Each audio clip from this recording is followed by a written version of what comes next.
Satu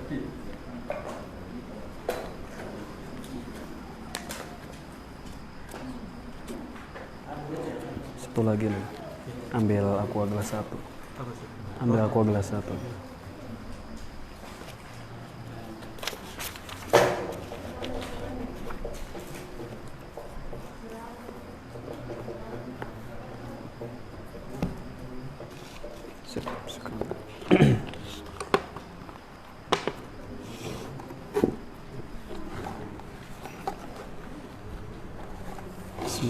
Assalamualaikum warahmatullahi wabarakatuh. Innal hamdalillah nahmaduhu wa nasta'inuhu wa nastaghfiruh wa na'udzu billahi min syururi anfusina wa min sayyiati a'malina. May yahdihillahu fala mudhillalah wa may yudlil fala hadiyalah. Asyhadu an la ilaha illallah wahdahu la syarikalah wa asyhadu anna Muhammadan abduhu wa rasuluhu amma ba'd. Qala Allah Ta'ala fi kitabihil karim, ya ayyuhalladzina amanu taqullaha haqqa tuqatih wa la tamutunna illa wa antum muslimun. Ya ayyuhan nasu taqu rabbakumul ladzi khalaqakum min nafsin wahidah wa khalaqa minha zawjaha wa batha minhuma rijalan katsiran wa nisaa'a. Wattaqullaha alladzi tasaaluna bihi wal arham innallaha kana 'alaikum raqiba. Ya ayyuhalladzina amanu taqullaha wa qulu qawlan sadida yuslih lakum a'malakum wa yaghfir lakum dhunubakum wa may yuti'illaha wa rasulahu faqad faza fawzan 'azima. Amma ba'd, fa inna asdaqal hadithi kitabullah wa khairal hadi hadi Muhammadin sallallahu alaihi wa ala alihi wasallam wa syarrul umuri muhdatsatuha fa inna kulla muhdatsatin bid'ah wa kulla bid'atin dhalalah wa kulla dhalalatin finnar. Masyarul muslimin wal muslimat, bapak-bapak, ibu-ibu, ikhwan wal akhwat, jamaah mushola as-sabiq yang semoga senantiasa dirahmati oleh Allah Azza wa Jalla.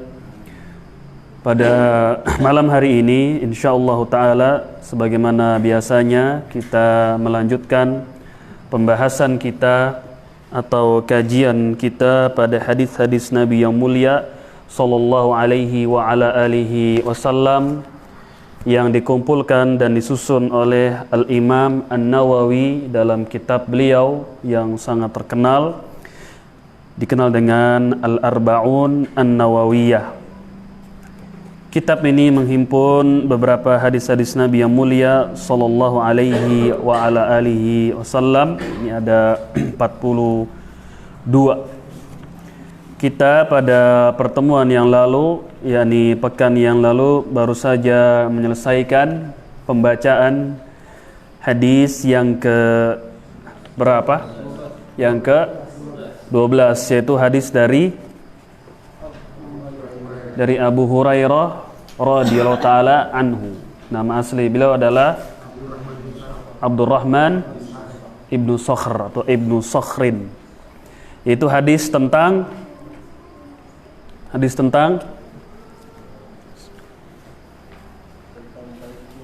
baiknya Islam seseorang.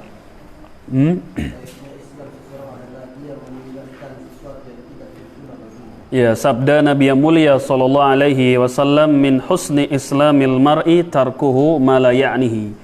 Di antara kebagusan, yakni kebaikan Islamnya seseorang adalah dia meninggalkan hal-hal yang tidak bermanfaat. Ada yang bisa sebutkan satu faidah dari hadis ini yang sudah kita bacakan? Ditutup bukunya, jangan ngelihat, tutup. Ada yang masih ingat satu faidah saja?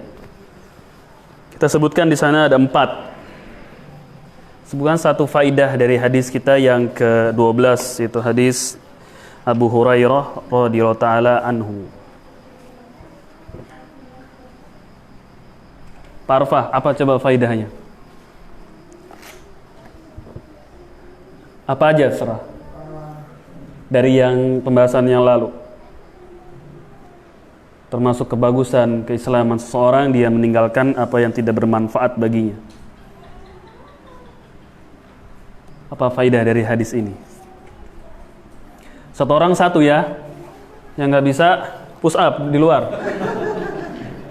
Ada air aqua banyak kan? Iya. Pak Arfa. Tutup bukunya, tutup yang lain.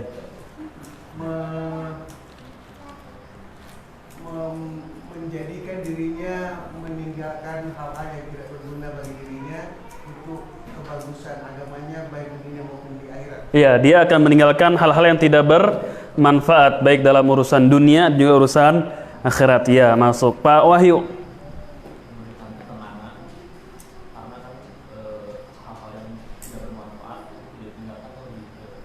Iya, akan memberikan kepada orang tersebut rohah, yaitu tenang ketika dia tidak memikirkan hal-hal yang tidak bermanfaat baik bagi kehidupan dunianya apalagi dalam kehidupan akhirat. Ketika ditinggalkan yang tidak bermanfaat, maka hati menjadi tenang, lapang, tidak banyak pikiran.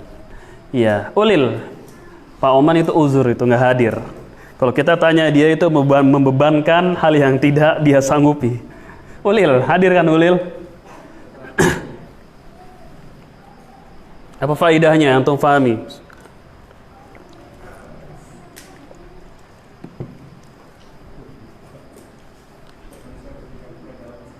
Manusia bertingkat-tingkat dalam Islam. Iya betul, karena Nabi menyebutkan min husni Islamil mar'i, termasuk tanda kebaikan seseorang. Ini kaum muslimin berarti ada yang baik. Ciri kebaikan keislamannya meninggalkan hal yang tidak bermanfaat. Berarti ada juga yang yang nggak baik. Bertingkat keislaman seorang itu. Termasuk keislaman yang nggak baik adalah dia menyibukkan dalam hal-hal yang tidak bermanfaat, yang nggak berguna.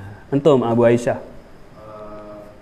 Mengetahui berapa kadar keimanan kita dalam mengeluarkan kebaikan Mengetahui kadar iman kita atau keislaman kita. Makin kita meninggalkan hal yang tidak bermanfaat, maka makin bagus juga keislaman kita. Iya, cukup barangkali sampai di sini. Yang nggak ditanya, lega. Al-haditsus tsalis asyar, hadis yang ke-13. Ini nomor 13 ini biasa, yakni dianggap nomor yang mengandung sial dan yang lain, itu khurafat. Ini bukan dari ajaran Islam, ya. 13. Kemudian nomor 4, ya, di hotel-hotel banyak yang tidak ada lantai 4. Kenapa katanya? Ya, sudah nggak usah dihafalin lah alasannya. Termasuk juga nomor 13, katanya angka sial. Padahal dalam syariat itu Allah mencintai yang ganjil. Ya, innallaha yuhibbu al-witra. Sungguhnya Allah itu mencintai yang ganjil. 13 termasuk angka yang ganjil. Ini bukan angka khurafat, ya. Juga termasuk bukan angka keberuntungan, dua-duanya bukan. Jadi biasa aja. An Abi Hamzah Anas ibn Malik radhiyallahu taala anhu, khadimu Rasulillah sallallahu alaihi wasallam. Anin Nabi sallallahu alaihi wasallam qala la yu'minu ahadukum hatta yuhibba li akhi ma yuhibbu li nafsihi. Rawahul Bukhari wa Muslimun. Baca terjemahnya. Pak Arfa, lanjut terjemahnya. Dari Abu Hamzah Anas bin Malik radhiyallahu anhu, pembantu Rasulullah sallallahu alaihi wasallam, dari Rasulullah sallallahu alaihi wasallam, beliau bersabda, tidak beriman salah seorang di antara kalian hingga dia mencintai saudaranya apa yang dia cintai untuk dirinya sendiri. Ya. Bukhari dan Muslim. Iya, Bukhari dan Muslim. Dari Abu Hamzah. Ini berarti Abu Hamzah adalah kunyahnya dari Anas bin Malik. Dia memiliki kunyah, nama panggilan dengan Abu Hamzah. Ya, Abu Hamzah itulah nama panggilan dari Anas bin Malik. Anas bin Malik radhiyallahu taala anhu, khadimu Rasulillah sallallahu alaihi wasallam. Beliau adalah khadim. Khadim ini pelayan Nabi yang mulia sallallahu alaihi wasallam. Beliau adalah khadim, pembantu yang melayani beliau sallallahu alaihi wasallam di rumahnya. Ya. Asisten Nabi yang mulia sallallahu alaihi wasallam. Selama berapa tahun? 1 tahun, 2 tahun, 3 tahun? Berapa tahun? Anas bin Malik ini Dia melayani Nabi yang mulia sallallahu alaihi wasallam. Ini keutamaan besar bagi siapa? Bagi Anas, karena dia melayani Nabi yang mulia sallallahu alaihi wasallam. Makanya di antara hadis dari para sahabat itu yang pernah kita sebutkan, di antara yang paling banyak juga adalah Anas bin Malik, dan dia memiliki umur yang panjang, anak yang banyak, dan harta yang melimpah. Ini Anas bin Malik. Pertama, dia pelayan Rasul sallallahu alaihi wasallam. Lihat betapa mulianya dia melayani Nabi yang mulia sallallahu alaihi wasallam. Kebayang gak sih sama kita melayani Nabi yang mulia sallallahu alaihi wasallam? Bagaimana keutamaan Anas bin Malik? Ya, dan Anas bin Malik termasuk sahabat di antara para sahabat yang banyak meriwayatkan hadis. Banyak, jelas. Kenapa banyak? Karena dekat dengan Nabi yang mulia sallallahu alaihi wasallam selama 10 tahun. Anas bin Malik tuh, catat selama berapa tahun? 10 tahun. Dari Nabi SAW masuk kota Madinah sampai beliau meninggal dunia. Dari Nabi yang mulia sallallahu alaihi wasallam hijrah ke kota Madinah sampai beliau meninggal dunia. Masa Madinah berapa tahun? 10 tahun. Masa Makkah berapa tahun? 13 tahun. Berarti Nabi SAW berdakwah selama 23 tahun. Ya, diangkat menjadi Rasul usianya berapa? 40. Kemudian di Makkah 13. 40 tambah 13 berapa? 53 beliau di Makkah. Selebihnya 10 tahun di Madinah. Berarti meninggal usianya berapa? 63. Pas masa Mekah 13 tahun sampai umur 53. Masa Madinah sampai beliau umur 63. Ketika beliau datang ke kota Madinah, Anas ini dibawa oleh ibunya. Dibawa oleh siapa? Ibunya. Karena bapaknya Anas itu Malik, dia lari ketika Nabi Muhammad SAW masuk ke kota Madinah. Dia lari ke Syam saking tidak sukanya kepada beliau. Lalu dia meninggal di kota Syam. Lalu ibunya Anas bin Malik ini memberikan anaknya kepada Nabi yang mulia sallallahu alaihi wasallam untuk membantu beliau. Jadi 10 tahun dia melayani Nabi yang mulia sallallahu alaihi wa ala alihi wasallam, dan didoakan kebaikan. Didoakan kebaikan. Nabi mengatakan, Allahumma aktsirhu waladahu. Ya Allah, banyakkanlah anaknya orang ini. Panjangkanlah umurnya dan berkahkanlah hartanya. Ini diriwayatkan oleh Imam Al-Bukhari. Nabi berdoa kepada Allah agar Anas pertama dipanjangkan umurnya. Makanya Anas dia tampil sebagai sahabat yang usianya cukup panjang. 101. Usia Anas bin Malik berapa? 101 dia menutup usia. Termasuk sahabat-sahabat yang meninggal akhir-akhir. Itu Anas bin Malik ini. Dan dia anaknya itu banyak. Ya, Anas bin Malik ini anaknya banyak karena didoakan oleh beliau sallallahu alaihi wasallam, dan juga termasuk orang yang hartanya banyak, umur panjang, anaknya banyak, kemudian hartanya banyak. Jadi dia orang kaya berkat doa Nabi yang mulia sallallahu alaihi wasallam. Dari Anas bin Malik, ani Nabi sallallahu alaihi wasallam qol, dari Rasul sallallahu alaihi wasallam beliau bersabda, la yu'minu ahadukum hatta yuhibba li akhihi ma yuhibbu li nafsihi. La yu'minu ahadukum, tidak sempurna keimanan kalian. Ya, artinya adalah tidak sempurna. Jadi maksudnya la yu'minu ahadukum adalah artinya tidak sempurna keimanan kalian. Tidak sempurna keimanan kalian. Ya, bukan tidak beriman kalian. Jadi arti tidak beriman di sini maksudnya adalah tidak sempurna keimanan seseorang. Bukan artinya tidak beriman langsung dia jadi tidak beriman salah seorang dari kalian. Maksud tidak beriman katanya adalah kafir, salah. Tapi la yu'minu ahadukum di sini adalah yang dinafikan kesempurnaan iman seseorang. Jadi artinya tidak sempurna keimanan seseorang atau kamu, ahadukum. Hatta yuhibba li akhihi ma yuhibbu li nafsihi, sampai dia mencintai orang itu mencintai untuk saudaranya apa yang ia cintai untuk dirinya. Tidak sempurna keimanan seorang sampai dia mencintai untuk saudaranya apa yang ia cintai untuk dirinya. Kebaikan yang ia sukai, yang ia senang kebaikan tersebut untuk dirinya sendiri. Maka belum sempurna keimanan orang itu sampai kebaikan itu juga diterima atau dirasakan oleh saudaranya. Itu maksudnya. Apa dari kebaikan-kebaikan yang kita cintai, yang kita sukai? Termasuk misalnya kefakihan, kemudian kuatnya hafalan. Kita suka nggak punya hafalan kuat? Punya kefakihan dalam din, mampu mengamalkan syariat Islam. Ya, mampu misalkan kita sholat di tengah malam, kita cinta itu. Maka tidak sempurna keimanan kita hingga kita menjadikan saudara kita itu bisa juga seperti kita. Seperti misalkan dari masalah yakni duniawiyah juga sama.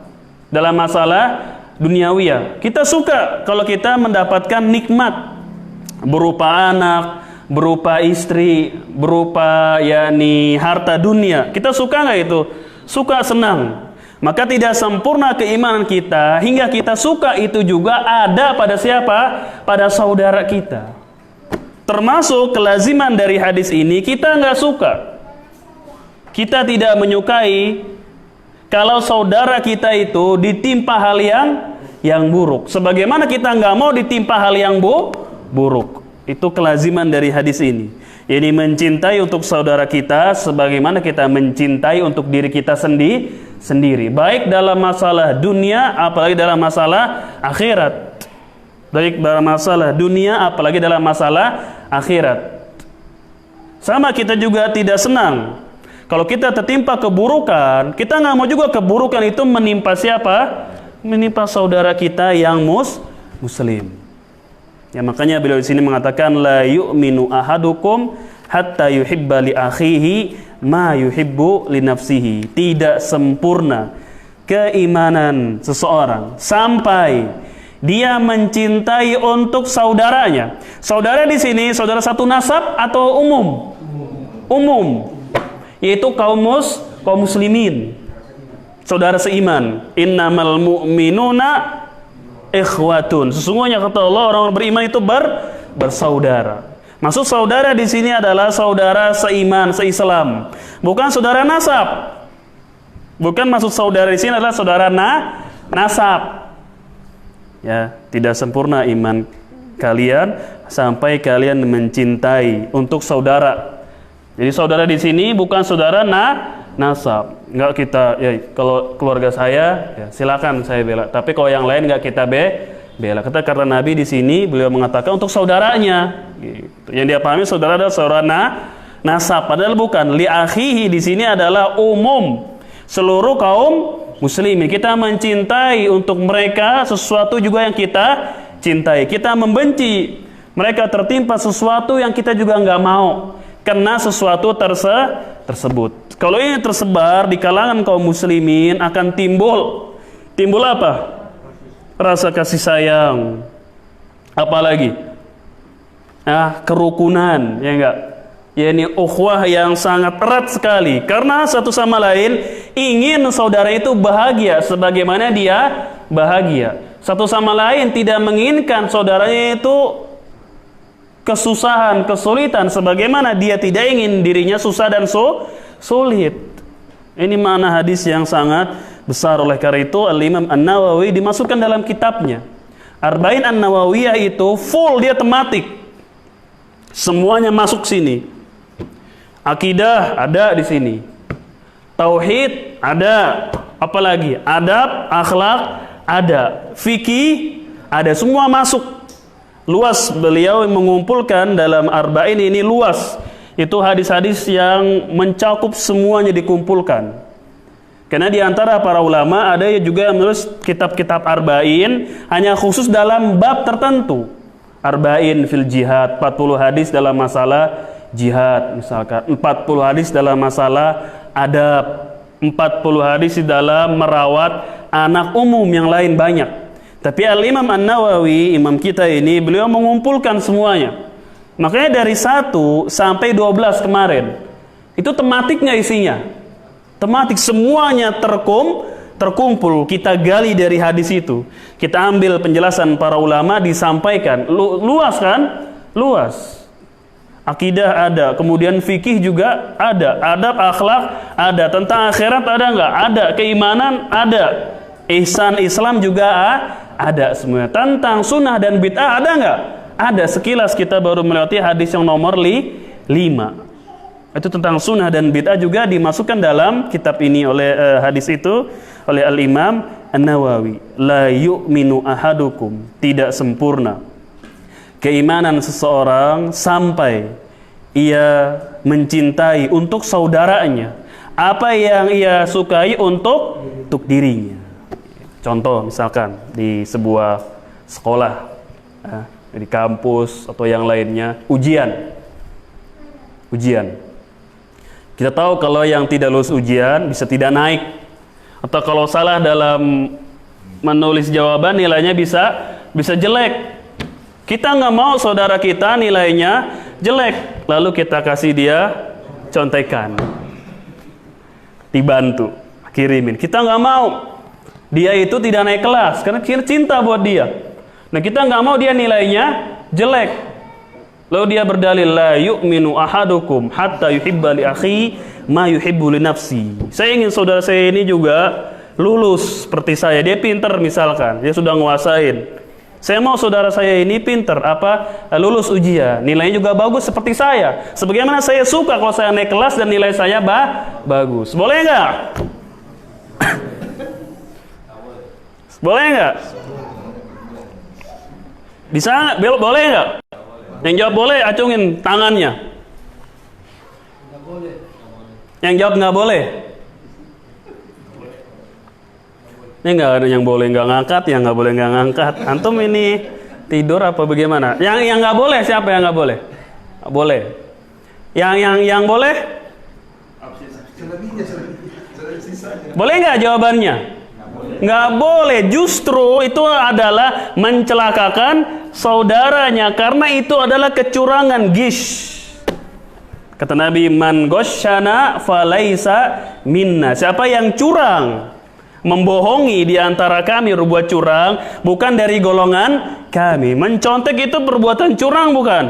Curang. Ini negeri kalau mau maju di antaranya, jangan dibully orang yang tidak ngasih contekan. Pernah kejadian di sebuah ujian, dia nggak mau nerima bocoran contekan, malah dia yang diserang. Padahal orang tersebut adalah orang yang jujur itu. Ada kan pernah kasus dikasih contekan gitu sama sekolahnya biar lulus itu muridnya. Semua dia nggak mau, satu murid nggak mau, dibully. Padahal yang benar siapa? Dia itu. Inilah orang yang jujur, siswa yang amanah, siswa yang jujur, tidak berkhianat. Kalau sudah kecurangan tersebar sampai sekolah-sekolah, bagaimana bercerita pemimpin yang adil? Bagaimana bercerita pemimpin yang amanah, yang jujur, yang pro kepada Islam bahasanya? Kalau di bawah saja sudah rusak. Paham nggak? Itu dari tingkat sekolah SMP. Yang jujur, yang amanah diserang karena tidak mau menerima contekan. Itu di tingkat bawah kan. Belum kalau naik lagi terus ke atas. Terus ini sudah rahasia umum, nggak layak kita umbar di sini. Intinya kalau masyarakatnya demikian, bagaimana ingin yakni pemimpin yang baik, yang soleh, yang adil. Oleh karena itu manhaj salaf kita memperbaiki dari bawah, dimulai dari diri. Tegakkan dulu daulah Islam pada diri kita, nanti akan timbul daulah Islam. Dan itu bukan prioritas di dalam berdakwah, bukan. Lihat Musa alaihissalam, pemimpinnya zalim atau kafir? Dua-duanya. Kafir. Siapa dia namanya? Firaun. Apa prioritas dakwanya Nabi Musa alaihissalam? Menjatuhkan pemimpin yang ada? Enggak. Ibrahim alaihissalam. Dia siapa rajanya di situ? Hah? Namrud. Zalim atau kafir? Kafir, jelas. Ada yang nggak setuju Namrud kafir? Ada yang nggak setuju? Keluar dari musola sekarang. Namrud kafir tak? Kafir. Menegakkan syariat Islam tidak? Enggak. Apa misi dakwanya Ibrahim? Prioritasnya menggulingkan Namrud? Enggak. Tidak. Siapa lagi? Yusuf alaihissalam. Siapa raja di zaman Yusuf?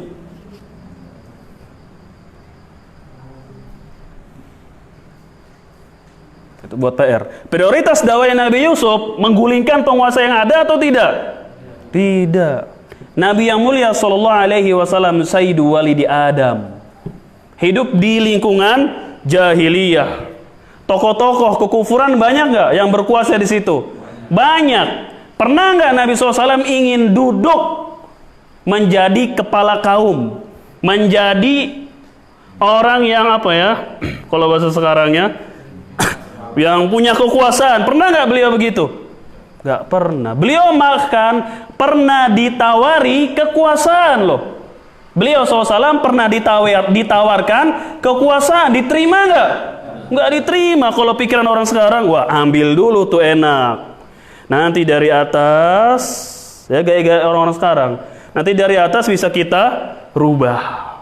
Nabi SAW kan pernah ditawarkan kekuasaan. Engkau mau apa Muhammad? Mau perempuan? Kita kasih yang paling cakep, kita kawinin buat engkau. Engkau mau apa? Di dalam tubuhmu ada jin, kita panggil tukang sihir yang paling ahli. Engkau mau apa? Engkau mau harta di sini, kita kumpulin harta kita yang paling berharga, engkau bawa. Engkau mau apa? Mau kekuasaan?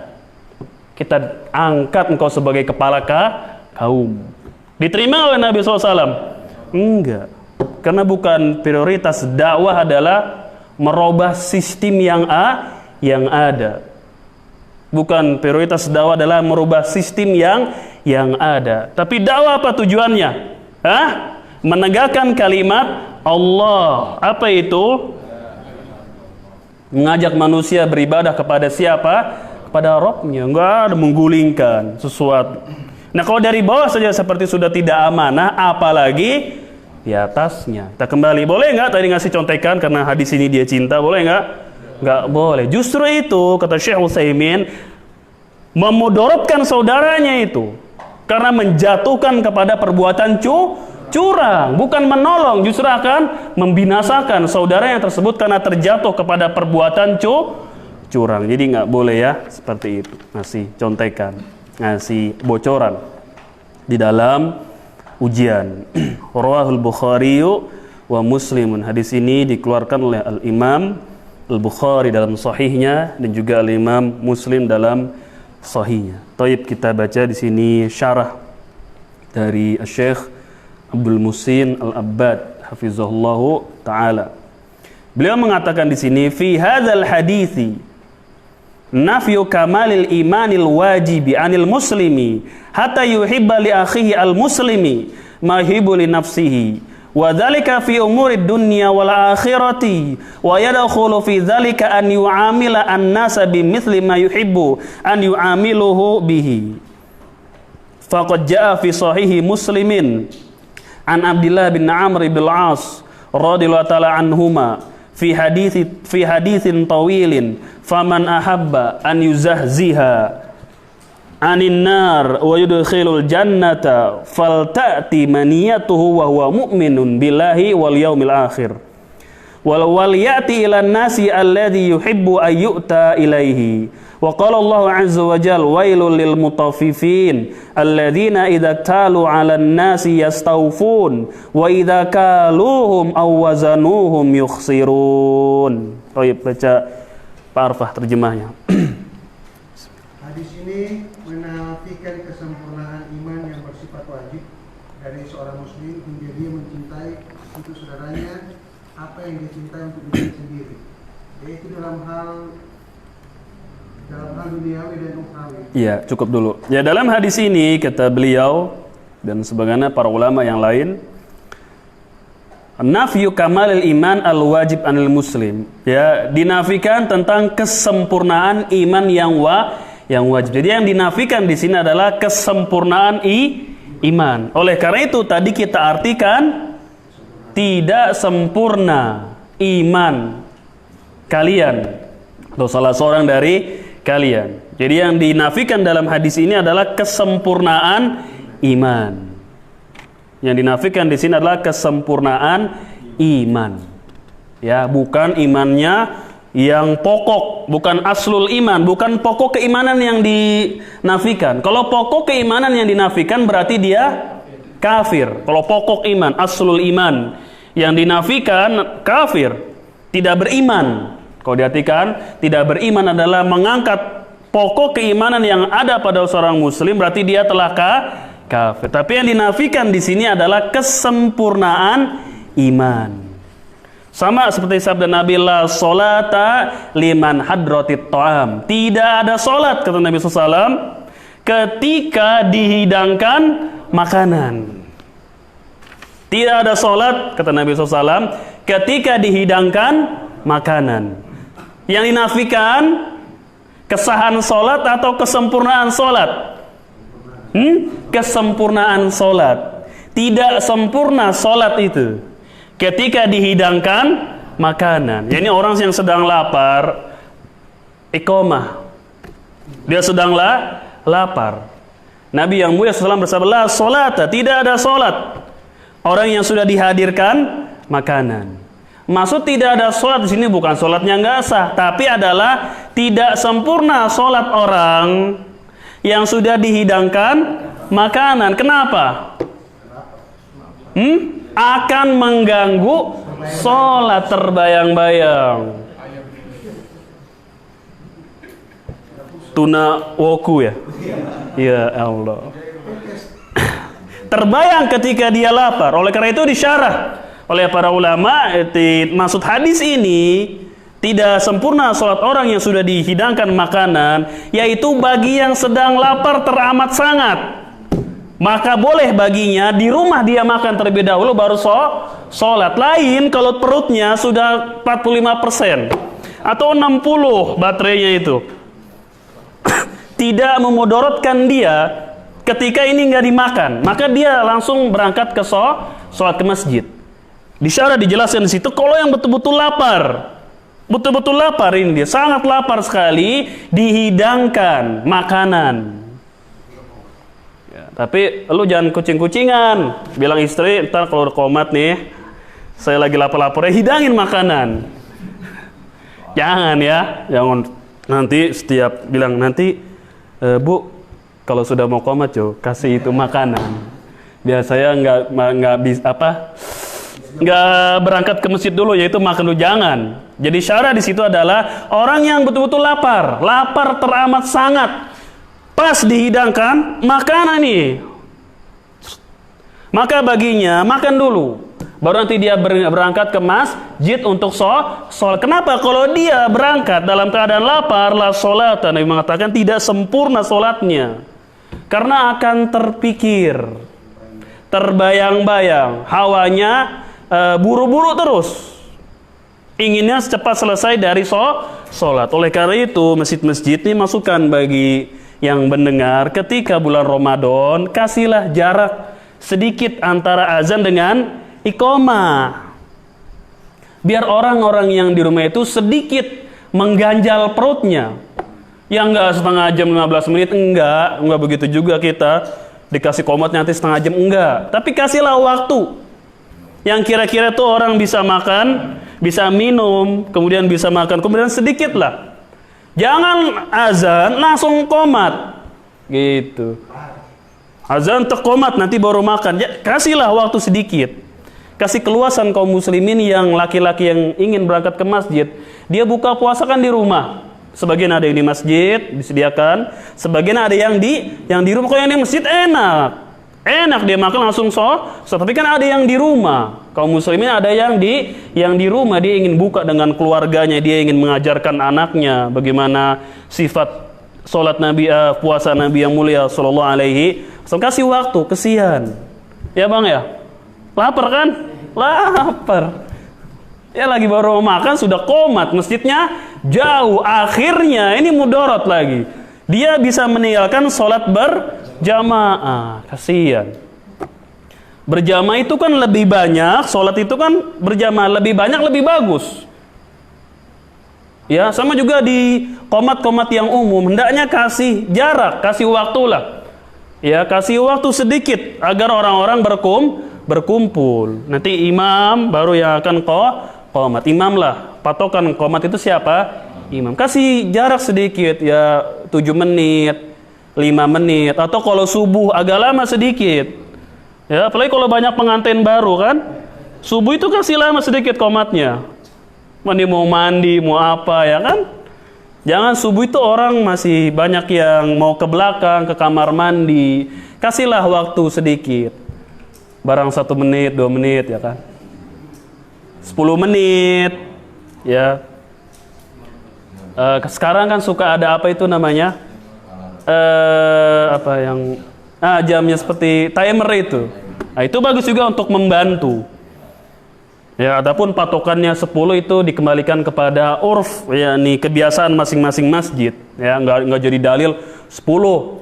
Enggak ada dalil seperti itu. Cuma dikembalikan kepada kebiasaan masjid agar mereka yang di rumah siap-siap untuk menuju sholat. La sholata, tidak sempurna sholat bagi orang yang telah dihidangkan makanan. Jadi kesempurnaan sholat yang dinafikan. Di hadis ini adalah kesempurnaan iman. Tidak sempurna, maka kita artikan tidak sempurna.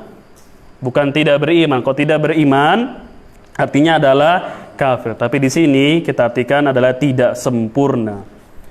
Kalau diterjemahnya itu diartikan apa? Tidak beriman. Nah, itu berarti harus difahami bahwasanya maksudnya adalah tidak sempurna. Kalau di matanya yang kecil itu, yang kecil. Itu ditulis apa di situ? Sama barangkali, coba lihat Pak. Tidak beriman ya. Jadi maksudnya itu adalah tidak sempurna keimanan seorang. Thayyib, dibaca Pak Arfah, lanjut. Termasuk bergaul dengan manusia sebagaimana dia suka dipergauli oleh orang lain dengannya. Dalam Sahih Muslim 1844 disebutkan dari Abdullah bin Amr bin As radhiyallahu anhu dalam hadis yang panjang yang artinya, barang siapa yang ingin diselamatkan dari neraka dan dimasukkan ke dalam surga, maka hendaklah ketika kematian menjemputnya dia dalam keadaan beriman kepada Allah dan hari akhir, dan hendaklah dia mempergauli manusia dengan cara yang dia senangi dipergauli oleh orang lain. Iya. Dalam hal ini juga dalam hal muamalah, masuk juga dalam hal muamalah. Ya, mencintai untuk saudara kita apa yang kita cintai, baik perkara dunia seperti tadi kita contohkan, dan juga perkara akhirat. Di antara juga masuk dalam kandungan hadis ini, beliau mengatakan wa yadkhulu fi dzalika an yu'amila an-nas bimithli ma yuhibbu an yu'amiluhu bihi. Yang juga masuk dalam hadis ini adalah tentang muamalah kita kepada sesama manusia. Kita senang kalau orang itu berbuat baik kepada kita, bermuamalah. Kita senang kalau orang itu berinteraksi dengan kita dengan baik. Senang nggak? Kita pun begitu ketika berinteraksi kepada siapa? Masyarakat. Dalam muamalah, ketika bertemu, kita kalau disapa oleh orang, ya kan, assalamualaikum Pak, bagaimana kabarnya? Senang nggak? Nah, kita pun kepada orang lain demikian. Kemudian kita suka kalau saudara kita itu ketika berpapasan bersenyum, ya kan, senyum, mukanya yakni sumringah. Tahu nggak sumringah? Ya, menyenangkan. Mukanya itu sumringah. Kita senang itu. Kita juga demikian kepada saudara kita. Kita senang kalau orang lain itu membantu kita. Senang. Mau bikin kandang kelinci ada yang bantu. Senang. Kita pun demikian. Sering membantu orang. Kita bantu orang. Sebagaimana kita senang kalau orang membantu kita di saat sulit. Senang nggak? Senang. Kita pun demikian. Membantu orang lain dengan kemampuan kita ketika dia sulit atau ketika membutuhkan bantuan. Kita muamalah. Apalagi? Kita senang kalau jual beli itu dapat pedagang yang jujur, yang amanah, Ketika kita jual beli jadi pedagang misalkan, kita juga harus jujur dan amanah. Jangan kalau jadi pembeli kita ingin timbangannya itu sempurna, perfect. Ketika kita jadi pedagang, ngurangin timbangan. Boleh nggak itu? Nggak boleh. Bertentangan dengan hadis kita yang nomor ke-13 ini. Muamalah kan banyak, apa lagi? Ketika kita sakit, senang nggak kalau ada orang menjenguk kita sedang sakit? Senang. Demikian juga ketika ada orang yang sakit, kita jenguk. Nah, itulah dalam hal-hal muamalah juga masuk. Di sini Nabi yang mulia sallallahu alaihi wa ala alihi wasallam, beliau bersabda dari hadis Abdullah ibnu Amr ibnu Al-As radhiyallahu taala anhuma, dalam hadis yang panjang. Beliau bersabda sallallahu alaihi wasallam, "Faman ahabba an yuzahziha 'anin nar wa yudkhilul jannata." Siapa yang senang, siapa yang suka dijauhkan dari api neraka dan dimasukkan ke dalam surga. Ini adalah kesuksesan ini. Ini adalah kesuksesan ketika seseorang dijauhkan dari neraka, ini tidak masuk ke dalam neraka dan dimasukkan ke dalam surga. Karena akhirat itu cuma dua, sering kita bilang akhirat hanya ada berapa? Dua, nggak ada yang di tengah-tengah. Kecuali keyakinan sesat, siapa? Orang-orang Mu'tazilah. Kalau nggak masuk ke dalam surga, ya dia di neraka. Jadi cuma dua. Seorang di akhirat, kalau tidak neraka ya sudah, yaitu surga, jannah. Bisa neraka, bisa surga. Tinggal dua aja. Tinggal pilih. Sekarang kita tinggal memilih. Mau kemana kita di akhirat. Cuma ada dua jurusan. Ada surga, ada neraka. Tapi kalau kaum muslimin ketika dia masuk ke dalam neraka akan diangkat. Masuk juga dia nanti ke dalam surga. Fal ta'tihi maniyatuhu wa huwa yu'minu billahi wal yaumil akhir. Siapa yang senang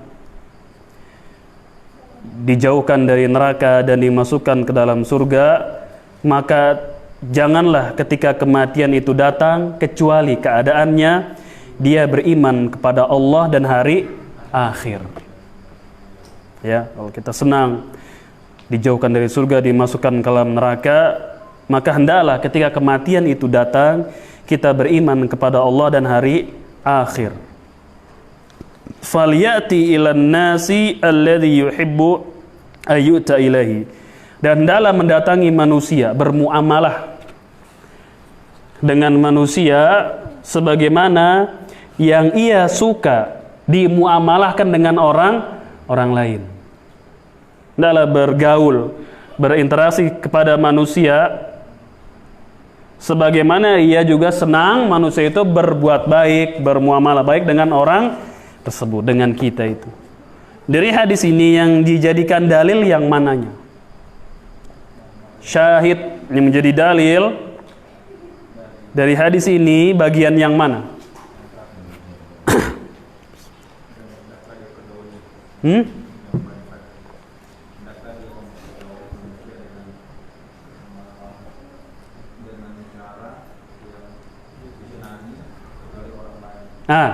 Yang dijadikan dalil wal ya'ti ilan nas, hendaklah ia datang kepada manusia, dia bermuamalah kepada manusia, alladzi yuhibbu, yang ia suka kalau manusia berbuat baik kepada dia. Inilah yang dijadikan dalil. Karena Syekh tadi di atas beliau mengatakan hadis ini juga masuk dalam hal muamalah. Muamalah itu hubungan sesama manusia, nanti ada jual beli, ada pernikahan, ada pergaulan, itu muamalah masuk situ. Lalu beliau menurunkan hadis ini, hadis dikeluarkan oleh Imam Muslim. Tadi pertanyaannya dari hadis yang dibawakan oleh Syekh di sini, yang mana yang jadikan dalil adalah bagian yang terakhir. Hendaklah dia mendatangi manusia, bergaul dengan manusia yang ia cintai sebagaimana ia mencintai untuk dirinya. Dan Allah berfirman, wailul lil mutaffifin, celakalah al mutaffifin. Siapa mutaffifin? Orang yang berbuat curang. Alladzina idza talu 'alan nasi yastawfun. Siapa orang yang curang di sini disebutkan? Curang dalam takaran. Hah? Curang dalam takaran. Hah? Curang dalam hal takaran. Allah mengatakan alladzina idza talu 'alan nasi yastawfun. Orang yang curang di situ disebutkan adalah orang yang kalau menimbang, menakar. Ya, menakar untuk siapa? Untuk orang lain. Bagaimana dia suka? Hah? Kes kurang. Giliran dia sebagai pembeli, dia ingin pas atau yang paling parah dikasih lebih. Ini adalah orang yang curang. Dalam hal muamalah nggak boleh demikian. Kita sebagai pembeli ingin takaran beras itu pas, sama, lebih bagus, sodakoh misalkan. Dilebihin nggak apa-apa lah, saya lebihkan untuk bapak, khusus untuk bapak, yang lain nggak, 1 butir. Kalau dia sebagai pedagang, dia mengurangi timbangan. Ini orang yang curang, standar ganda namanya. Standar ganda, kalau dia beli inginnya bagus, tapi kalau dia menjadi penjual, dia mengurangi. Taib, ada pertanyaan sampai di sini sebelum azan?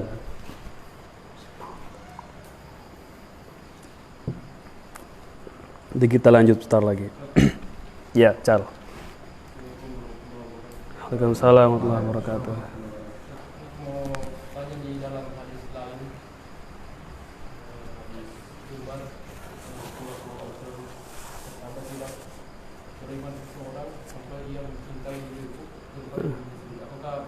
Iya, sama.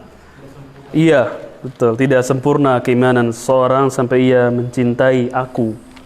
Ini Nabi yang mulia sallallahu alaihi wasallam, min waladihi, daripada anaknya, daripada orang tuanya, daripada dirinya dan seluruh manusia. Maksudnya sih sama, menafikan kesempurnaan iman. Tidak sempurna keimanan seseorang sampai dia mencintai Nabi yang mulia sallallahu alaihi wasallam lebih daripada dirinya, anaknya, keluarganya, dan seluruh manusia. Ya, sama. Yang lain.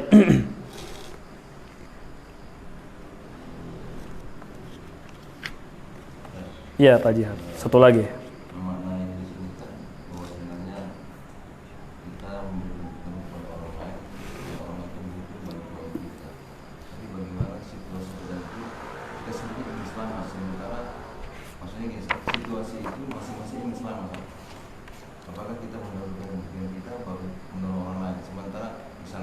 Contoh ya, pakai contoh.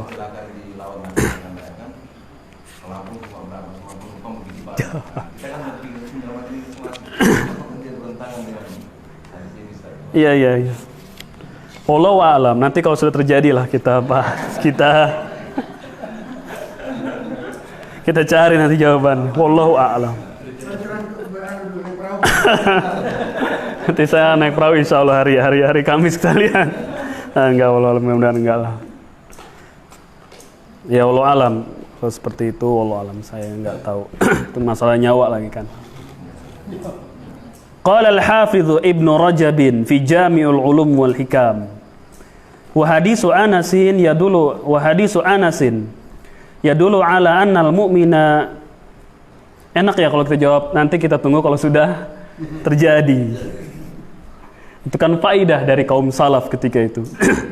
Wa hadisu Anasin yadulu ala annal mu'mina yasuruhu ma yasur akhahu al-mu'min wa yuridu li akhihi al-mu'min ma yuriduhu li nafsihi minal khairi wa hadha kulluhu innama ya'ti min kamali salamati sadri minal gilli wal gishi wal hasadi fa innal hasada yaqtadi ayyaqraha al-hasidu ayyafuqahu ahadun fi khairin aw yusawiyahu fihi li'annahu yuhibbu ayyamtaza 'alan nas bi fadailihi wa yanfaridu biha anhum wal imanu yaqtadi khilafa dhalika wa huwa an yashrakahu al-mu'minun kulluhum fi ma atahu Allahu minal khair min ghairi ayyan qusa alaihi minhu syai'un wa qala wa fil jumlati fayanbaghi lil mu'mini ayyuhibba lil mu'minin ma yuhibbu li nafsihi wa yakrahu lahu ma yakrahu li nafsihi wa in ra'a fi akhihi al-muslimi naqsan fi dinihi ijtahada fi islahihi. Ya, baca terjemahnya Pak Arfa.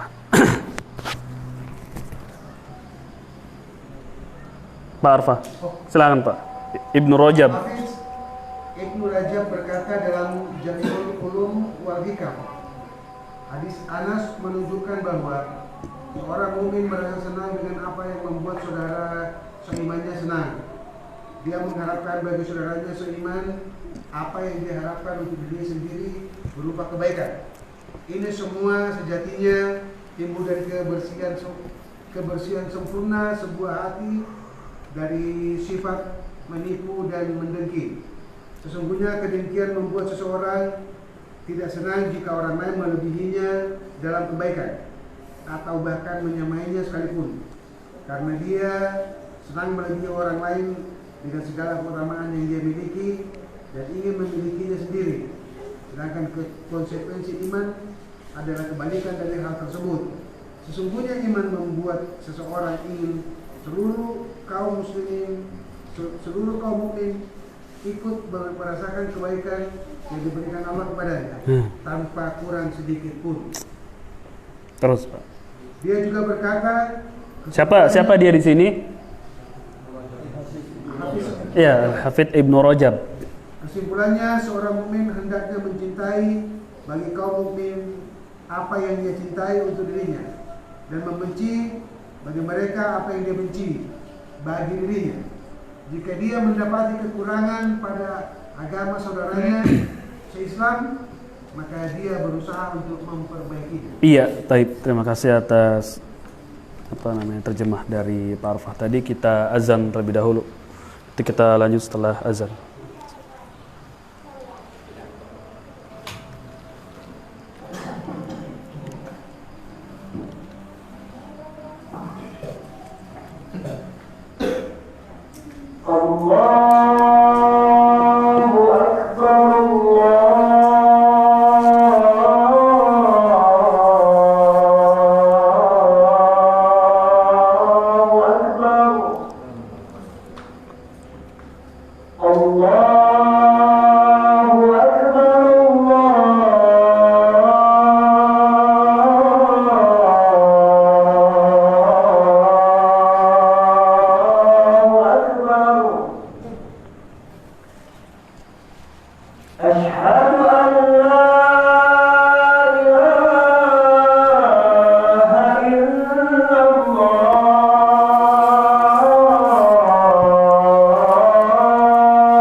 حي على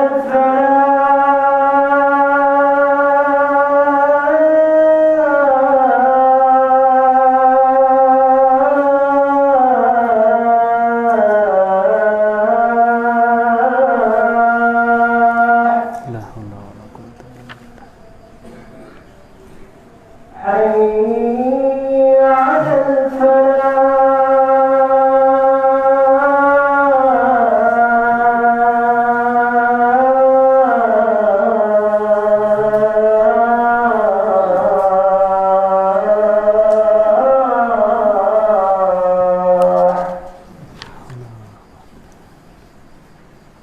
الله أكبر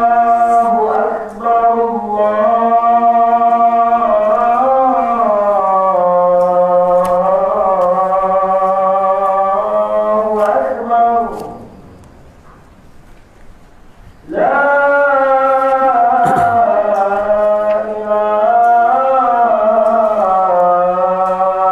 إله إلا الله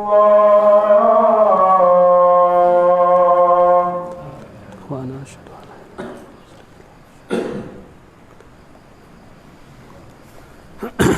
Taib, bismillah wassalatu wassalamu ala rasulillah wa ala alihi wa ashabihi wa man tabi'ahum bi ihsanin ila yaumiddin, amma ba'd. Wa hadisu Anasin yadullu ala annal mu'mina yasuruhu ma yasuru akhahul mu'min. Berkata Al-Hafidh Ibnu Rajab dalam kitab beliau Jami'ul Ulum wal Hikam. Ini adalah syarah di antara syarah-syarah kitab Al-Arba'in An-Nawawiyah, dan ini yang terlengkap dan insyaallah taala yang terbaik. Wa hadisu Anasin, hadis Anas, yang dimaksud hadis Anas di sini adalah hadis tadi yang ke-13. Yadullu ala annal mu'min, menunjukkan dari hadis ini bahwasanya seorang mukmin itu bergembira. Apa yang membuat saudaranya juga bergembira? Hendaknya seorang mukmin itu, kata Ibnu Rajab, bergembira. Apa-apa yang membuat saudaranya juga bergembira, baik dari sisi duniawiyah, apalagi dari sisi ukhrawiyah, dari sisi agama. Apa yang membuat kita bahagia, itulah yang kita inginkan juga mengenai kepada saudara kita. Wa yuridu li akhihi al-mu'min ma yuriduhu li nafsi minal khair. Dan hendaknya seorang mukmin itu menginginkan untuk saudaranya yang mukmin apa yang ia kehendaki bagi dirinya berupa kebaikan. Ya, hendaknya seorang mukmin itu, kata Al-Hafidh Ibnu Rajab, menyukai apa yang ia sukai untuk saudaranya berupa kebaikan. Kebaikan ini umum. Kebaikan di sini umum, baik dunia dan juga akhirat. Wa hadza kulluhu innama yati min kamali salamati sadri minal gilli wal gishi wal hasadi. Wa hadza kulluhu, semua itu, maksud semua itu adalah rasa senang, rasa bergembira kita kepada saudara kita ketika dia mendapatkan kebaikan. Semuanya itu. Ini gembiranya kita ketika melihat saudara kita gembira, mendapatkan keutamaan, kenikmatan, kebaikan dan seterusnya. Menunjukkan yati min kalami salamati sadr. Tidaklah hal demikian tadi itu bergembira kepada saudaranya yang sedang senang, kecuali dari hati yang selamat, dari hati yang bersih. Ketika kita senang melihat saudara kita senang, tidaklah keluar sifat demikian, melainkan dari hati yang bersih, bukan dari hati yang kotor, yang benci. Kalau orang yang penuh dengan kebencian, penuh dengan kedengkian kepada saudaranya, ketika saudaranya senang, gimana perasaannya? Gelisah, stres, nggak bisa tidur. Ketika saudaranya bergembira, justru dia yang sulit susah hidupnya. Orang yang demikian hatinya rusak, buruk. Kalau orang yang hatinya salam atau saudara bersih, baik Ketika melihat saudaranya senang, dia juga akan senang. Bahkan dia akan susah kalau melihat saudaranya susah. Karena kata Nabi yang mulia SAW, mukmin itu seperti kajasadil wahid. Seorang yang beriman ini seperti satu tubuh. Kajasadil wahid, seperti anggota tubuh satu semua gini. Mukmin perumpamaannya. Kalau salah satu tubuh sakit, tubuh yang lain merasakan nggak? Itu perumpamaan seorang mukmin seperti satu tubuh. Kalau ada bagian tubuh yang sakit, yang lainnya juga merasakan. Lihat perumpamaan yang sangat ajib luar biasa dari Nabi SAW. Ini real. Kalau badan kita sakit, yang lain ngerasain nggak? Ya, yang sakit misalkan di gigi. Tubuh yang lain merasakan nggak? Merasakan. Maka Nabi memberikan permisalan yang luar biasa, karena wa may yantiqu anil hawa in huwa illa wahyu yuha. Tubuh yang sakit itu, kalau salah satu anggota tubuh sakit, yang lain merasakan. Nah, begitulah orang yang beriman. Kalau ada saudaranya yang sedang susah, dia pun akan merasa susah. Bagaimana bisa agar menolong saudaranya sedang sulit? Itu tidak keluar kecuali dari hati yang bersih. Bersih dari apa? Pertama, al-gil wal gish, curangan, kebencian, wal hasadu. Hasad adalah bahasa kitanya apa ya? Iri, dengki. Kalau orang yang dengki, pasti ketika lihat saudaranya senang dia susah. Ketika lihat saudaranya susah, dia senang. Syukur loh kalau jatuh mah. Bahkan orang yang hasad itu menginginkan orang yang dihasati mati. Kalau bisa apa? Mati, hilang saja dia dari dunia ini. Itu ciri-ciri orang yang hasad. Dia senang sekali kalau saudaranya itu nyungsep, jatuh, terpuruk, failit, dia senang. Tapi kalau saudaranya sukses, jaya, sampai ada tulisan perkamil, jaya, dia nggak suka kalau saudaranya jaya. Itulah ciri dari orang yang hasad. Fa innal hasada yaqtadi ayyaqraha al-hasidu ayyafuqahu ahadun fi khairin. Karena orang yang hasad itu dia membenci. Ya, orang yang hasad itu dia membenci seseorang berada di atasnya, melampaui diri. Itu ciri. Nah, orang yang hasad itu dia benci kalau ada orang yang semisal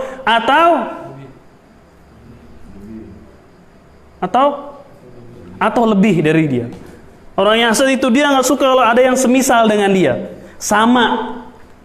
Apalagi kalau lebih dari ini menimpa dunia dan juga akhirat. Syekh Ibnu Utsaimin dalam Kitabul Ilmi menasihatkan, ini banyak terjadi di kalangan para penuntut ilmu, bahkan di antara para ulama. Hasad, dia nggak suka kalau ada orang yang sama dengan dia atau melebihinya. Kalau orang yang ikhlas, dia enggak masa bodoh. Makanya ujian terbesar bagi seseorang itu kalau ada orang yang sama dengan dia. Itu terbesar. Ada orang yang rajin sodako di tempatnya, ada yang rajin sodako. Ada orang yang juga rajin sodako. Kalau dia enggak ikhlas bersodako ini, akan terasa sempit. Aduh, muncul apa? Saingan. Dokter hasadnya sama siapa? Sedokter juga. Aduh, dia sudah buka praktek dokter, ada lagi buka praktek. Kalau hatinya hasad, hatinya kotor, bagaimana dia? Rasanya bagaimana? Ada orang baru ini. Harus kita jatuhkan. Kalau bisa seluruh masyarakat di sini berobatnya sama siapa? Sama saya. Itu hasad, merusak persatuan kaum muslimin dan tatanan masyarakat kaum muslimin. Itu sifat hasad, dengki, ini rusak. Pedagang hasadnya sama siapa? Pedagang. Ojek pangkalan hasadnya oleh siapa? Ojek online. Dokter dia hasad sama siapa? Dokter juga. Penuntut ilmu dia hasad sama siapa? Dai dia hasadnya sama siapa? Sama yang dai lagi. Kalau dia ikhlas lillahi azza wa jalla, harusnya begini. Misal seorang ustadz misal ketika dia hasad, bagaimana jadi dakwanya? Isinya apa? Cacian, semua merusak reputasi ustadz yang lain yang bertentangan dengan dia, dirusak agar orang tersebut jatuh. Akhirnya majelis di sana kosong. Itu karena berawal dari hasad, karena ada yang serupa dari dia dan melebihi dari dia. Dia hasad. Harusnya ketika ustadz itu dia ikhlas, kalau ada yang lain bagaimana? Wah, ringan. Tanggung jawab saya menjadi ringan. Contohnya ringannya di mana? Harusnya saya mendidik 1000 orang. Kalau ada yang lain menjadi ringan. 500 barangkali bisa ke sana. Ada lagi yang lain lagi yang baru, lebih meringankan tugas dia sebagai seorang pelajar atau sebagai seorang ustadz. Tapi enggak, yang ada bagaimana? Yang ada hasad, ngiri. Dirusak reputasinya, dirusak kehormatan yang lain. Agar apa? Agar yang di sana itu sepi, kosong. Bukan karena ahli bid'ah sebelah, tapi sama-sama mengaku di atas sunnah. Terjadi al-hasadu, iri, yakni dengki. Ketika majelis yang lain rame, harusnya seorang ustadz bagaimana? Senang, tugas saya ringan, terbantu. Bukan dia malah menjadi ngiri. Waduh, kenapa di sana bisa ramai? Apa ini bumbunya? Apa yang bisa membuat di sana ramai? Harusnya seorang itu dia ikhlas. Makanya ketika ada yang sama dalam satu bidang, kalau hati orang itu rusak akan timbul rasa hasad, dan orang yang hasad itu tersiksa hidupnya, dunia dan akhirat ini. Dia nggak bisa tidur, selalu memperhatikan bagaimana orang yang dihasati itu hancur, bagaimana orang yang dia dengki itu menjadi hancur. Baik usahanya biar hancur, praktek kedokterannya biar hancur, apalagi mikro yang saingannya menjadi hancur karena timbul dari rasa hasad, iri, dengki. Saya bacakan di sini nasihat sebelum kita tutup dengan azan dari Syekh Muhammad bin Shalih Al-Utsaimin tentang hasad ini yang banyak menimpa kaum muslimin, yang merusak tatanan masyarakat, kerukunan mereka dan yang lainnya. Antum catat ini faedah penting ya tentang celaan terhadap hasad. Semoga Allah Azza wa Jalla menjauhkan kita dari akhlak yang hina ini, dari akhlak yang rendah dan merupakan sifat dari orang-orang Yahudi, yang mereka hasad itu keluar dari orang-orang Yahudi. Sifat mereka adalah hasad kepada Nabi yang mulia sallallahu alaihi wasallam. Untuk menulis di sini ya tentang hasad. Ya, jemaah yang ada di sini, kita biasa habis isya agak tambah dulu sedikit ya, baru nanti sholat. Pertama untuk tulis itu definisi hasad. Apa sih hasad itu artinya? Kita bacakan langsung terjemahnya ya. Arti dari hasad, karahatu, bahasa Arabnya dibaca nggak enak. Karahatu ma an'amallahu bihi ala ghairihi wa laysa wa tamanni zawali ni'matillahi 'alal ghair. Arti dari hasad adalah membenci sesuatu yang Allah berikan nikmat dengannya kepada orang lain. Itu hasad. Membenci sesuatu yang Allah memberikan nikmat dengan sesuatu itu, baik dunia maupun akhirat, kepada orang lain.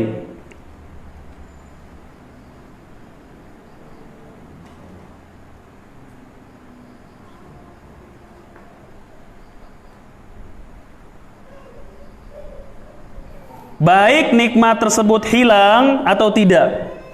Jadi ketika seorang membenci kepada saudaranya nih, dikasihkan harta dia benci, dia nggak suka saudara ini memiliki banyak uang, dia nggak suka saudaranya jadi orang kaya, dia benci kekayaan orang tersebut. Siapa yang memberikan? Allah. Dia membenci, dia nggak suka saudaranya menjadi orang kaya, dia nggak suka saudaranya memiliki hafalan yang lebih daripada dia, padahal hafalan yang memberikan adalah siapa? Dia nggak suka. Baik dia menginginkan nikmat tersebut hilang atau tidak, itu hasad sudah. Baik dia menginginkan nikmat tersebut hilang atau tidak. Cukup dengan membenci nikmat yang Allah berikan kepada orang lain, itu dikatakan sebagai hasad. Karena sebagian ulama ada yang mengatakan kalau dia membencinya, ingin hilang nikmat dari orang itu. Ya. Tapi sama saja mau dia menginginkan nikmat itu hilang atau tidak, sudah disebut sebagai hasad. Ya, itu sudah disebut sebagai hasad. Kemudian beliau di sini menasihati kita semua ini, summa innal hasid yaqa fi mahadir. Orang yang hasad itu jatuh kepada 10 perkara. Ini kerugian orang yang hasad, dan ini bertentangan dengan hadis yang sedang kita pelajari. Kita sampaikan. Ada 10 kerugian bagi orang yang hasad kepada saudaranya. Yang pertama, dia membenci apa yang sudah Allah takdirkan untuk orang lain.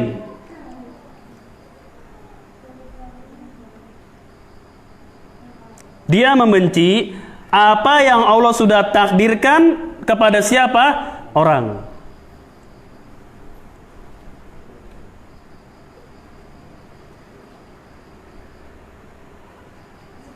Dia membenci apa yang Allah takdirkan kepada orang lain. Karena yang menakdirkan orang tersebut kaya, jadi ahli ilmu, jadi dokter misalkan, siapa yang menakdirkan? Allah. Ketika dia membenci orang tersebut, pada hakikatnya dia telah membenci zat yang memberikan keutamaan tersebut. Siapa yang memberikan zat? Yang memberikan itu?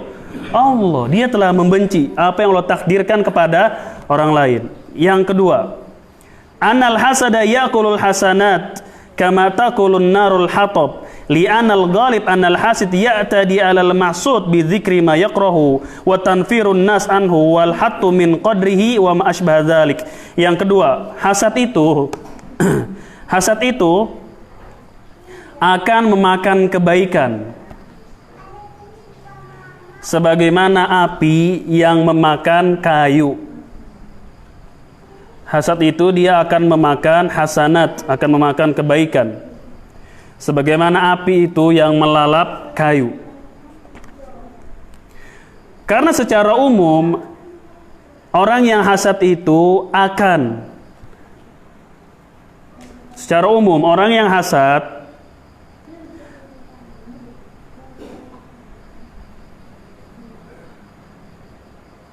akan mencela orang yang dihasati, akan mencela orang yang dihasati. Orang yang hasad itu secara umum biasanya mereka akan apa? Mencela, membenci orang yang dia hasad. Ini wakil dunia akhirat. Orang yang hasad itu pasti dia akan membicarakan orang yang sedang dia hasati. Apa? Wa tanfirun nas anhu, agar manusia meninggalkan orang yang sedang hasati. Terjadi pedagang, pebisnis, di kantor. Terjadi nggak? Kalau sudah hasad, akan membicarakan dan membenci orang yang sedang dia hasati. Agar apa? Orang yang dihasati ini dijauhi, dicopot dari jabatannya dan seterusnya. Bahkan sampai terjadi pembunuhan gara-gara hasad ini. Dia ingin orang lain tuh selesai sudah hidupnya. Kalau bisa dia ini nggak ada, mati aja. Kalau bisa orang tersebut mati, hilang. Yang ketiga, terjemahannya dia langsung. Orang yang hasad, hatinya akan dipenuhi dengan kerugian.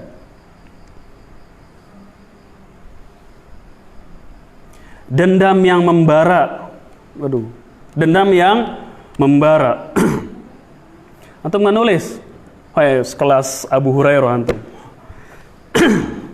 Orang yang hasad ini hatinya akan dipenuhi dengan apa? Kerugian. Kemudian dendam yang membara, nyala-nyala. Setiap Allah memberikan kenikmatan kepada orang yang ia hasati, hatinya akan semakin sempit. Setiap Allah memberikan nikmat, ditambah lagi nikmat itu kepada orang yang dia hasati, maka hatinya akan menjadi sempit.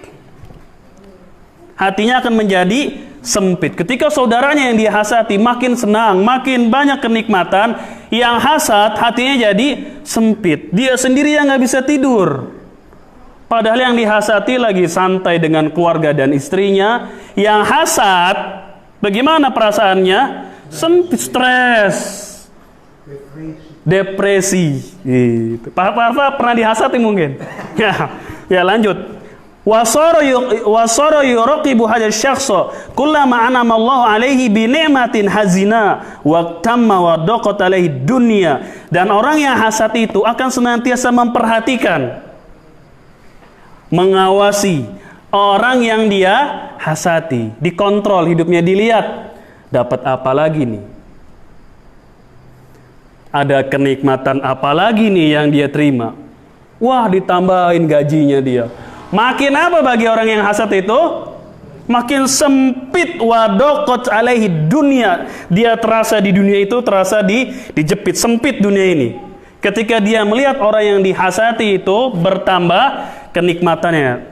Sebenarnya sia-sia nggak sih? Sia-sia nggak sih? Sia-sia. Ketika dia hasad pun nikmat itu hilang nggak? Hilang nggak? Hilang nggak? Nggak hilang. Allah yang sudah takdirkan orang itu mendapatkan nikmat. Ini yang si hasad. Ketika dia hasad ini, hilang nggak nikmat pada orang itu? Enggak. Tetap ada dia. Tetap nikmat itu ada pada orang tersebut. Rugi dia makanya. Kemudian yang keempat. Selesai disinilah. Nanti kita lanjut lagi pada pertemuan yang akan datang. Rabi'an yang keempat. Yang keempat. Orang yang hasad itu serupa dengan Yahudi. Orang yang hasad itu dia serupa dengan siapa? Yahud.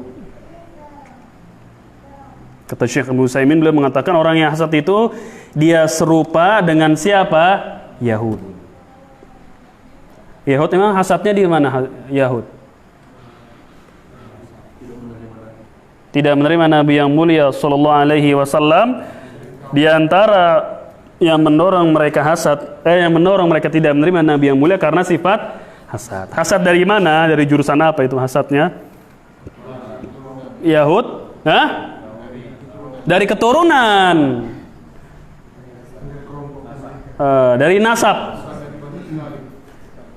Nabi yang mulia sallallahu alaihi wasallam bukan dari Bani Israil.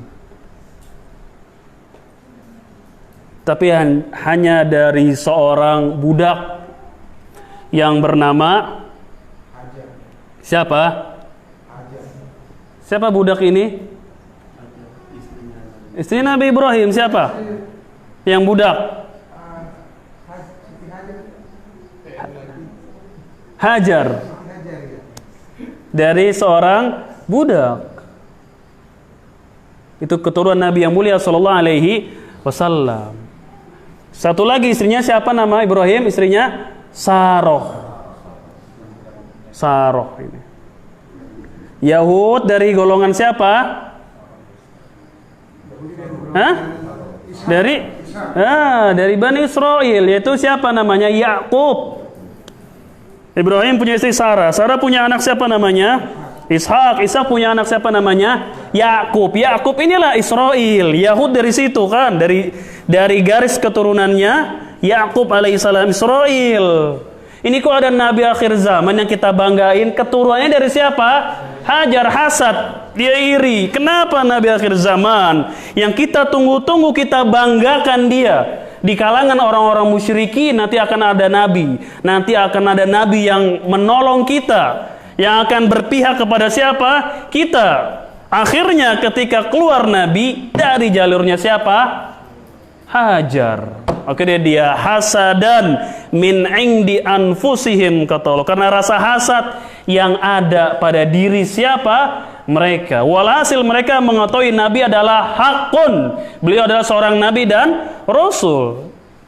Dia tahu nabi adalah benar seorang nabi dan rasul, tapi karena rasa hasad, kata Syekh di sini, hasad itu serupa dengan Yahud. Dan Nabi melarang man tasyabbaha biqaumin fahuwa minhum. Siapa yang menyerupai sebuah kaum, ya gaya-gaya sebuah kaum, maka dia bagian dari mereka itu, bagian dari kaum tersebut. Tapi barangkali sampai di sini, nanti kita lanjutkan pertemuan yang akan datang. kita sedang membicarakan tentang bahaya hasad yang bertentangan dengan hadis yang sedang kita pelajari. Ya wallahu a'lam, subhanaka Allahumma wa bihamdika asyhadu an la ilaha anta astaghfiruka wa atubu ilaik. Assalamualaikum warahmatullahi wabarakatuh.